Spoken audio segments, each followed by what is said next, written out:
paano nare-remit yan? At saan? Magkano napupunta, o magkano, ilang porsyento napupunta sa the Netherlands? Ilan yung nagagamit dito sa operation dito sa local?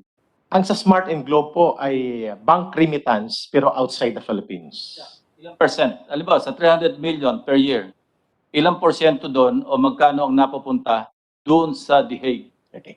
Ang policy po is pag regional operations finance, 40% i-remit sa Central Committee, 60% sa region.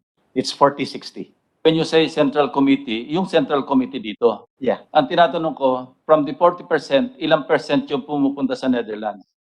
Hindi ko po masagot categorical pero tama po kayo sa inyong very logical questions, Mr. Chair.